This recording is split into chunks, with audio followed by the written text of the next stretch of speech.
What is up, guys? It's Connor here from Grizzly Pines. I'm up here on the Lookout Lodge. Thought this would be an interesting place to do this video. I had an idea. Since it's wintertime here, things are just a tad slower than in the summertime when everyone's in the pool.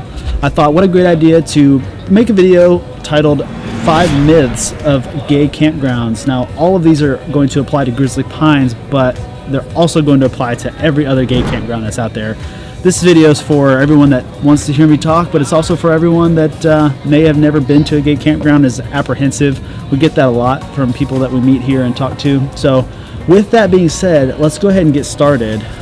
So myth number 1, guys. A lot of times I will hear gay campgrounds are just an outdoor bathhouse.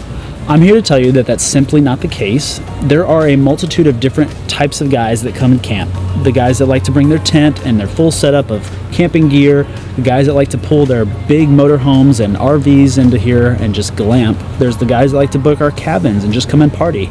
But there's different demographics that come and camp, and that's what makes it fun and interesting. Of course, there are the guys that like to party and drive their golf carts around and do silly things, and of course, there are some risque things that happen at gay campgrounds, naturally, but that is not why people come out here most of the time. It's just not true that gay campgrounds are just a bathhouse in the outdoors, in the woods. I had to come over here where I can get under the canopy of our A-frame cabin because it's raining a little bit. Now, myth number 2 is that everyone is naked. That's just not really the reality. While Grizzly Pines is clothing optional, as are many other gay campgrounds, the key word there is optional. There are gay campgrounds where it's just clothing is optional near the pool. Certain ones have different restrictions, but there are some guys that one of their top priorities is to be naked all the time. Of course, I don't have any clips to show you that because you can't put that online. But there are also guys that are more comfortable with their clothes on. The key word there is optional, so no pressure either way. I'm over here at the Hoe House now. I've commandeered Matt and Tom's deck. They call it the Hoe House. Love that name. I'm here to tell you that myth number 3 is to say, I don't know anybody there, so I'm not going to fit in. Well, 95% of men, I'm making up that statistic, but 95% of the people that come out here are the friendly type of people. And I would surmise that when they are at a gay campground, they're going to be even more friendly because it's a relaxing environment. They're on vacation, they're here for the weekend, what have you. I've met people that came here single and left with their soulmate. So you never know who you're going to meet, but you're guaranteed to make friends if you have an open mind.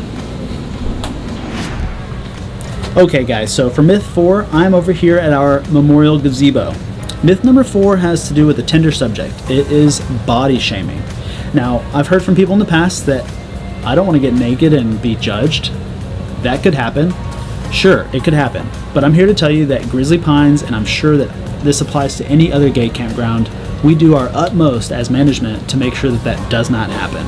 We promote the most inclusive atmosphere that we can because this is a place to be free. This is a place to experience what it would be like to be naked in the woods if you wanted to do that.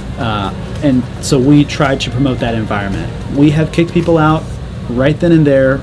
If we see it happen or if we're told about it happening, we investigate and we take care of it. That's not something to be concerned about because it doesn't happen very frequently. You could ask any other person that's been to a gay campground before if they've witnessed that or if they've heard about that, and I guarantee you it would be infrequent because we really do our most here to make sure it doesn't happen. Alright guys, so for the last and final myth of my list and video here, I'm outside of the Oasis in Paradise cabin on the deck that overlooks the pool.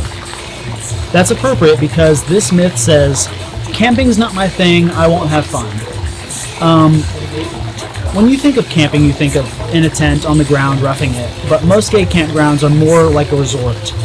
You have upper echelon cabins like these ones that you can book and be fully self-contained and comfortable. Most gay campgrounds have a restaurant, just like Grizzly Pines does. Most gay campgrounds have a bar. Grizzly Pines also has a bar. It's included in your fees if you're staying overnight on a weekend. There's really no reason not to have fun at a gay campground. We're doing cocktail crawls, deck parties, pool parties all the time in the summertime. There's no reason not to have fun at a gay campground. You just have to come and experience it for yourself. This has been a lot of fun. I've enjoyed making this video. I hope you got something from it. Go ahead and subscribe to Grizzly Pines. We're doing fun things all the time. Check back in on the videos every now and then if you'd like. Leave a comment down below if I missed any myth, or if you think I could have said something better that you think to add to the conversation. I would love to hear it. And we'll see you, hopefully, in the future. Thanks.